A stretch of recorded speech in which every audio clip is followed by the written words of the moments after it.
How to update a Chase Bank application. Hey guys, welcome to our YouTube channel WebToTech. Today in this video, I am going to show you how to update a Chase Bank application. So let's jump to the process.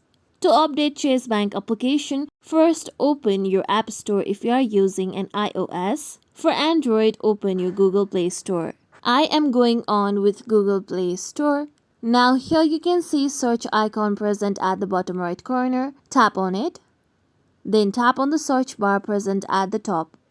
Now type in Chase Bank. After this, tap on the search icon present on your keyboard. Now here you can see Chase Mobile US. Tap on Chase Mobile US. Now if you haven't updated your application, you can see update option instead of open. So tap on update option.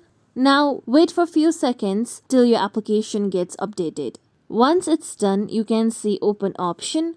You can tap on open to use the application that has just been updated. And this is how you simply update a Chase Bank application on your mobile phone. Hope this video is useful. Please don't forget to subscribe to our channel. And if you like our content, make sure you like, comment and share. Thank you.